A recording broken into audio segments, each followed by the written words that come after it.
Hey guys, welcome back. Today I'm going to go over my 6 weeks out from bikini prep reflection and kind of recap how things went for me and things I experienced. So let's go ahead and get started. The first hard wall you've officially hit, pretend like you're Miley Cyrus coming in like a wrecking ball. So I would definitely say week 6 was it was rough, but I think it was weeks 8 and 7 that really tested me. Like, I really feel like I remember week 7 being like the worst for me. Like, that's when mentally everything kind of hit me. And then I realized, like, okay, I've got to do a few different things to change this up. I got to make sure I'm getting better sleep. I've just got to make sure my mood and my motivation stays positive because I'm the only one in this right now. Like, everyone else around me doesn't understand exactly what I'm going through.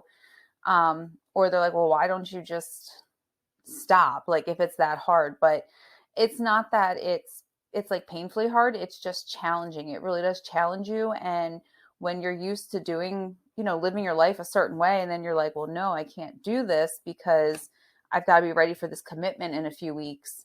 It's kind of hard to really wrap your head around it at times, because right there at that time you might be hungry or you might be tired, and it's like you've got to do this, this, and this, and you've got to get through it. So it definitely, week 6 I think got a little bit better for me from week 7, but it was still tough. It's still, I want to say, from like week 7 up until now, getting ready to go into week 4 at this point. um, it's definitely had its challenges each week. I don't know, like, it's new things every week. Like, I just kind of have to put my blinders on and just keep moving forward. I'm like, okay, today's training day, I do this X, Y, and Z, got a food prep. Like, I just kind of keep grinding, just moving forward and see what I have to do and just do it. I prioritize what it is I need to get done first and go from there. Sleep is getting much more difficult, even though you get much more tired. Finding a beaver tranquilizer like Will Ferrell did is looking like a good choice. Um, yeah, sleep around this time, around like 6 to 8 weeks out, was terrible for me. Um, I didn't realize how much of a problem it was going to be, the falling asleep and then the staying asleep. So of course, I did get some like extra strength melatonin, didn't really do the trick. So I went with Cured Nutrition and ordered their CBD Zen for night. I have the capsules and I have the dropper. I do use both. Lately, I've been utilizing the capsules along with the extra strength melatonin, and that's for right now, kind of doing the trick. It's getting me to sleep, and it's making me feel rested when I wake up. Um, but yeah, like, if I would have kept going without any kind of sleep aid, I mean, I don't think I would be as far as I am right now. I don't think I would still be committed to this. The sleep for me was the biggest issue.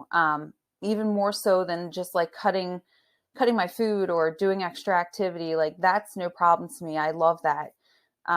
But the sleep, not getting enough sleep, and then having like to work and raise a family, and it's too much. Like, you're going to go crazy in a very short amount of time. Like, there's no way you're going to do it. So definitely suggest, even if you're not one for using sleep aids, kind of experimenting with some different things to see what helps you, some natural things, um, and just do the best you can, because that's going to be the best sleep you're going to get now for the next couple of weeks. So you want to treasure all those great moments you get to have when you're still in bed and your child isn't waking you up super early. So, and along with that too, I make sure for my job that I don't work like I used to work overnight. So I make sure I don't do like too many overnights, or I'm getting off. Like, I usually, like, my cutoff is like midnight. Like, I'm not working past midnight, so I can still come home, get a decent night's sleep, get up, have, at least 7 hours of sleep,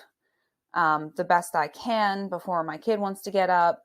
So I just kind of had to draw the line there. Like, nope, I'm not working past this. I would love to make the money, but right now, like, that's not going to help me physically. So you do have to limit yourself and really take into account what you're able to do and what you're not able to do.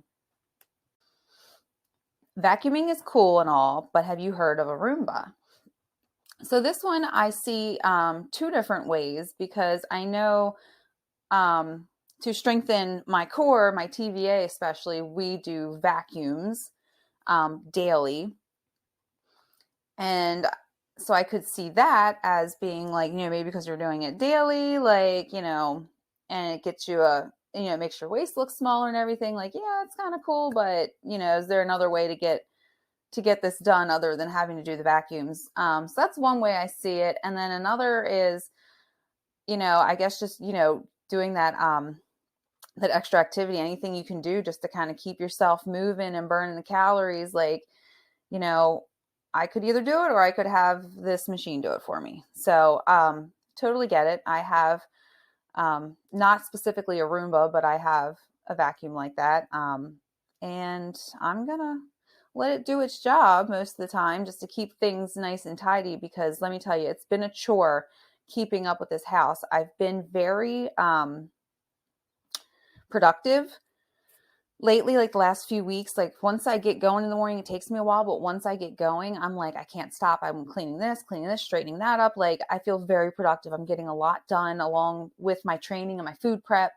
Um, but yeah, there's times where I'm like, oh, like I let the house like sit in disarray for a day or two because I'm like, I can't get to it right now. Like I have no interest in doing it. Um, so it is what it is. Like I said, you got to prioritize things. If you don't have anyone coming over, no one's going to be looking at your house.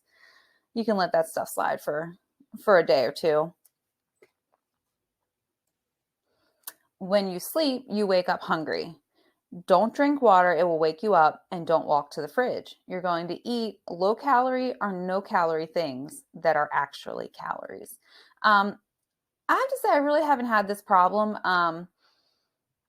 I haven't really woken up like hungry, starving. I usually do have a snack before I go to bed. Now, it just kind of so happens that I feel like I time it a little bit later. So it's maybe within like an hour or two of me going to bed. So I don't really wake up like starving. I can kind of get up, take care of my dogs, my son, do what I got to do, and then like sit down and have something to eat. I'm not super, super hungry. So I don't know if that's just me or how I'm spreading my meals out. I really don't know.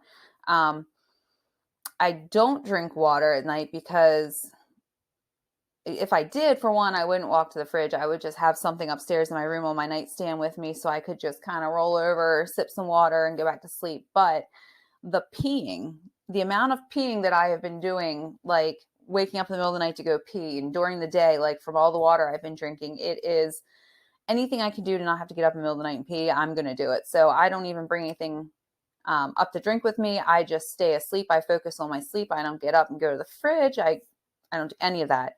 Um, but no, I've never really been one to like snack in the middle of the night or anything like that either. So I haven't really had this issue with snacking on things that are low calorie or no calorie and they're actually kind of hurting my progress. So I'm good with that one.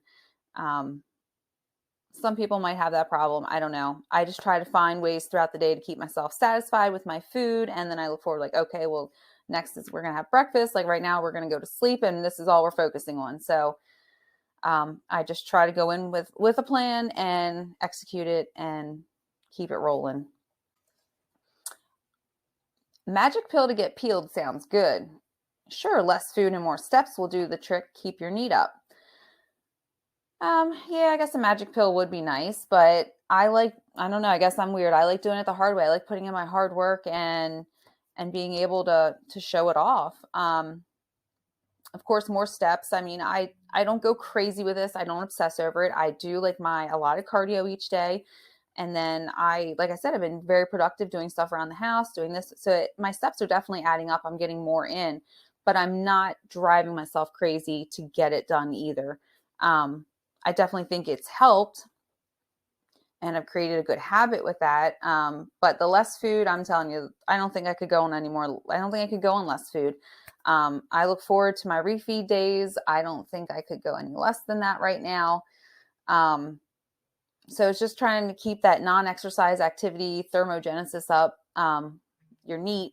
So just making sure that you're, like sometimes I'll just go outside and just walk, like outside of my cardio. I'll just walk around my driveway or, try to play with my son, do some different things, just um, get out and kind of go shopping for nothing really, just to kind of go out, like go to the grocery store. A lot of times I do Instacart, so now I'm like, okay, well, when I have the time, I'm definitely going to go to the store and just do it myself.